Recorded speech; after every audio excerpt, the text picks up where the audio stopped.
அரசியலுக்கும் ஆன்மீகத்துக்கும் உள்ள தொடர்பு என்னங்கய்யா? அரசியலுங்கிறது உண்மையான ஒரு சென்ஸ் என்னென்னா, அரசு இயல், அரசு நடத்தக்கூடிய விதம், இதான் அரசியலுங்கிற சொல்லுக்கு அர்த்தம். இதான் அரசு நடந்துக்க வேண்டிய விதம். அதுக்கு நிறைய எழுதி வச்சுருக்காங்க, ஞானிகள் நிறைய எழுதி வச்சுருக்காங்க. நம்ம இப்போ சொல்லணும்னா அரசு சாஸ்திரத்தை சொல்லலாம். ஒரு ராஜா எப்படி தன்னுடைய நாட்டை பரிபாலனை பண்ணணுங்கிறது சொல்லலாம். ஆன்மீகங்கிறது அந்த அரசியல் அந்த ஆன்மீகத்தில் சார்ந்தே தான் நடக்கணுங்கிறது. அந்த ஆன்மீக தர்மப்படி தான் அந்த அரசு தன்னுடைய கடமைகளை செய்யணுங்கிறது தான். இந்த ஆன்மீகத்தை அவங்க அடிப்படையாக வச்சுக்கிட்டு அரசியல் பண்ணாமல் இருந்தாங்கன்னா அந்த நாட்டில் எல்லா விதமான கொடுமைகளும் நடக்கும். கொடுமைகள்னால் இப்படி கொடுமைகள் இல்லை, சகல விதமான கொடுமைகளும் பஞ்சமாக பாதங்கள் நடக்கும். அந்த ஆன்மீக போதனைப்படி அந்த அரசு தன்னுடைய காரியத்தை பண்ணால் அந்த நாட்டில் சுபிட்சம் ஏற்படும், நல்லதே ஏற்படும். அதனால் இந்த அரசியல் நம்ம இப்போ கொச்சப்படுத்திட்டோம். அந்த வார்த்தைக்கு உண்மையான அர்த்தத்தையே நாசம் பண்ணிட்டோம். அரசியல்னால் பாலிட்டிக்ஸ்னால் என்ன? அது ஏதோ ஒரு விளையாட்டு, கள்ளங்கப்படு நிறைஞ்சது, காசு கொடுத்து வாங்குறது, இதெல்லாம் ஒரு அரசியல் விளையாட்டியா? இது இப்படித்தான் பண்ணணும், இந்த ஊழல் நிறைஞ்சது, இந்த மாதிரி ஒரு சொல்லாக கொண்டு வந்துட்டோம். அரசியலுங்கிறது அது இல்லை அர்த்தம். அரசு எப்படி நடத்தப்பட வேண்டும், அரசியல், அதான் அதனுடைய உண்மையான அர்த்தம். அதுக்கு ஆன்மீகம் வழிகாட்டும். அதுக்கு முந்தைய நாட்டில் பூரா பார்த்திங்கன்னா எப்பயுமே ஒரு ராஜகுரு இருப்பார்.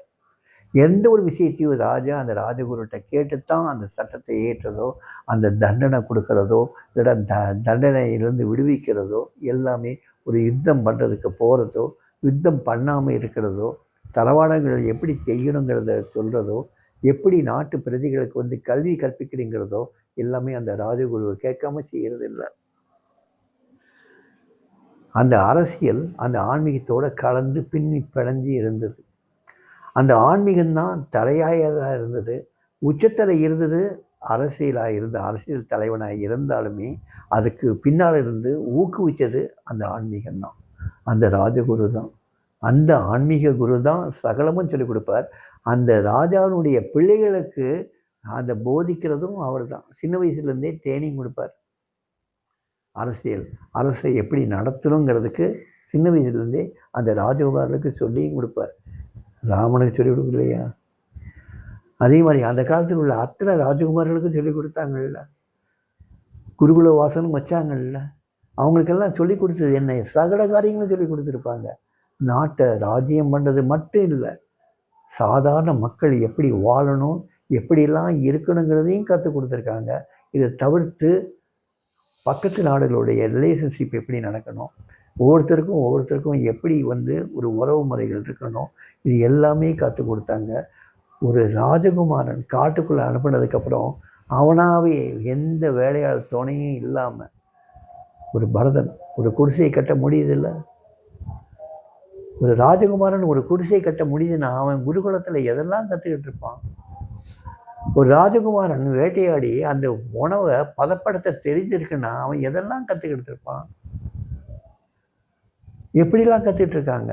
ஸோ இது பூரா அந்த அரசியல் ஆன்மீகத்தினுடைய வழிகாட்டுதல் படி தான் அந்த காலத்தில் நடந்தது. இந்த காலத்துலேயே அது நடக்க வேண்டிய கட்டாயம் இருக்குது. ஆனால் இன்றைக்கி ஆன்மீகமும் குழம்பி போய் கிடக்கு, அரசியலும் குழம்பி போய் கிடக்கு.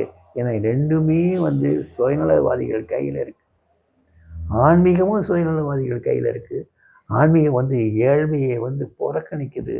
ஆன்மீகம் ஏழ்மையை எள்ளி நகையாடுது.